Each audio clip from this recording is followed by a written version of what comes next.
Hey everyone, welcome to my Grok 8-minute masterclass. My name is Casey and I've worked in the AI space for about 3 years now and I have paid access to all the flagship tools, so consider subscribing to stay up to date on all things AI. I am super pumped to be on YouTube and cannot wait to bring a ton of content. In the next 8 minutes, I'll give you a crash course on an extremely powerful AI. It's called Grok, and why you should give it a shot if you're upset with the recent changes. If you have already used ChatGPT, you've already got a head start, but Grok plays by very different rules. Here's the plan. We'll cover what Grok is, how to use it, how it's different, the big Grok 4 release, and its headlining features. Let's hop into it. So first, what is Grok? At a high level, Grok is pretty much an unfiltered AI assistant built by xAI. It's designed to push boundaries. Think sarcastic, opinionated, and willing to tackle some controversial topics that other models will simply refuse. Its personality is dubbed maximally truth-seeking. See, Grok pulls live information from X and the web, instead of living on a static knowledge cutoff like ChatGPT does where it has to rely on the web search features. In short, Grok is built to be bold, current, and sometimes spicy. What makes Grok different from ChatGPT? Well, if ChatGPT is a current librarian, Grok is like a genius stand-up comic. Where ChatGPT emphasizes safety and political correctness, Grok leans into sarcasm and can touch on some hot-button topics. The other big difference is the live data feed. ChatGPT versions, well, they have knowledge cutoffs. But what makes Grok different, it has a direct integration with X data, as well as real-time search data, so it can react to what's breaking now. That design choice, unfiltered personality plus live info, is pretty much Grok's signature. Let's talk numbers. Grok 4 posted record-setting benchmarks in 2025. It scored 44.4 on humanity's last exam, compared to just 27% for Gemini 2.5 Pro. It scores 88.4 on GPQA, which is like PhD level science. It scores 62% on USAMO 2025, which is advanced math. And finally, it scores 15.9% on ArcAGI 2, nearly double the previous commercial record. So how did it get there? Well, training scale. Grok 4 was trained on xAI's Colossus supercomputer in Memphis, Tennessee, built with 200,000 NVIDIA H100 GPUs. It is described as the world's largest AI training cluster, pushing 194 petabytes of data a second. Compared to the previous generation, xAI says Grok 4 uses 100 times more compute and 10 times more data. It is a massive muscle-first approach to raw performance. Now, let's talk about core features. What can you actually do with it? Well, let's hop over to Grok and I'll show you everything you need to know to get started using it. Once you've created a Grok account and you've signed in, this is going to be our main interface. First, let's go over everything on the left side, dive into the settings, then we'll hit it with some questions. So first over here on the left side of the screen, you're greeted by a pretty familiar feel, right? If you're used to using ChatGPT, we're not reinventing the wheel here. First, we have the chat, which is going to create a new chat. Next, we have voice, which is going to start a voice conversation where you can chat back and forth with Grok. Then we have files, which is a really neat implementation of this because files, well, it consolidates everything we've ever uploaded and consolidates everything Grok has ever outputted. So any kind of image generation you've done, any kind of document export you've done, everything is housed here inside of files. Next, we have tasks, which allows us to schedule reoccurring queries that Grok runs on a certain time. Next, we have projects, which is very similar to ChatGPT or Claude projects. And then we have history, which is a history of all of our chats we've had. Down here at the bottom is our picture. Let's go ahead and click on that to get into the settings. So once you're in settings, it's going to show your accounts where you can manage your account. Next, we have appearance, which lets you set different kind of themes. Then we have behavior, which changes a few settings inside the interface. Then we have customize. Customize is pretty interesting, and this is where you're going to want to spend a little bit of time in here. The first thing you can do is you can always set a custom response. So you can tailor Grok to always give you a specific type of response. You can set this in here, or you can just leave it blank. Next, we have concise, then formal, and last we have Socratic.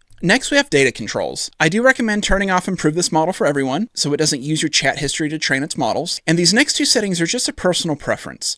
I turn off Personalize Grok with X because I don't spend a whole lot of time on X. And lastly is Personalize your conversation history with Grok. A lot of people love this kind of thing, to where whenever you start a new chat session, it can reference previous chat sessions. I personally don't use AI tools like that. I always like to start fresh. You can leave this on or off. Also, down here at the bottom, you can see all your shared links, your shared files and assets. You can delete all your conversations, stuff like that. Then under subscription and connected apps, you can make some changes here too if you'd like. So now let's talk about the main interface here. Over here on the left, the little paperclip icon, this is where we can upload files. We can add text content, which is super nice. So instead of just pasting a whole bunch of copied and pasted text inside your chats, you can actually just paste it here and it adds it as an attachment. Super nice. I really like this feature. Next, we can draw a sketch if we want to try to draw something for Grok to understand. We can also add data from Google Drive, from OneDrive, and you can view your recent files too. This little box here is going to be your project. So if you start to type in something and you're like, oh, I probably should put that in a project, you can simply click this box here and it will add it straight into a project for you. This button right here is going to be your model chooser. And you can see this little icon here. This means I have a custom instruction set. It'll default to auto, to where it'll try to use its internal routing system to route questions automatically between Grok 3 or Grok 4, very similar to how ChatGPT does this right now with 5.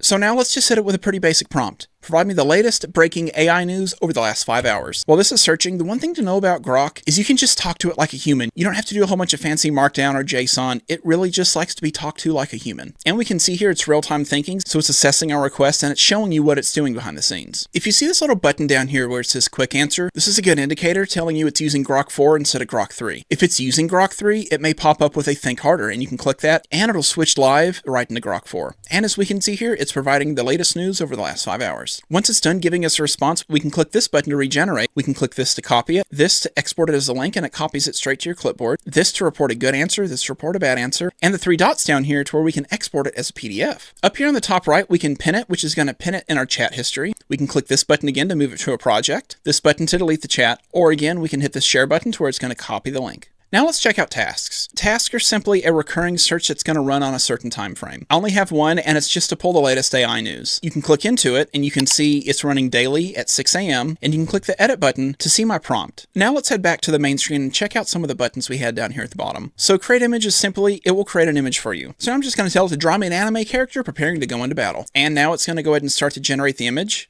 And you can see it's pretty quick. And in just under 20 seconds, it's done. To download it, all we have to do is hover over the image and click this little download link here. But say we wanted to modify it. All you have to do is click on it, and now we can tell it to start doing something else. So what I did is I just told it to change his hair to blonde, and let's see what it does. And now he has blonde hair. And now the fun part is personas. So if you hit the personas drop down, it comes with some built-in personas. The first persona we have is companion, and it can be NSFW. You can have unhinged comedian, where it's pretty rude. You can have a loyal friend, where you can chat back and forth with it. It works really well. We have homework helper, we have Grok doc, and we have therapist. And that was a 10,000-foot overview of the Grok interface. So now that you have a pretty good idea on how to use Grok, let's talk about Grok Imagine, their image and video generation tool. So Grok Imagine launched in August 2025. Also, if you enjoy short-form content and use TikTok, you can follow me over there as well. So Grok Imagine. It includes a controversial spicy mode that does allow some adult content, unlike other many competitors that try to block it. Capabilities include text-to-image across different styles, so like photorealism, anime, illustration. It includes image to video generation with 4 models: custom, normal, fun, and spicy. Voice input,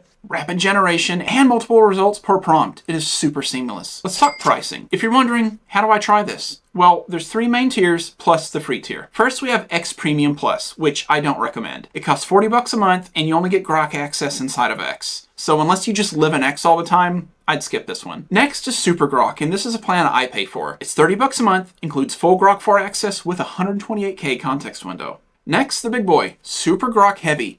Comes in at $300 a month, but it does give you essentially unlimited Grok 4 heavy usage, which is their multi-agent system. So let's talk the road ahead. XAI's roadmap for late 2025 includes an enhanced AI coding model, should be here sometime in August, a multimodal agent system sometime in September, and an advanced video generation tool, which is slated for October, but it may get pushed closer towards the end of the year. Strategically talking, Grok is positioned to challenge industry norms with unfiltered responses, real-time data, and a giant-scale compute that few can match. Whether you see it as revolutionary or reckless, one thing is clear. Grok is changing the game, from how AI reasons, to how it stays current, to how boldly it speaks.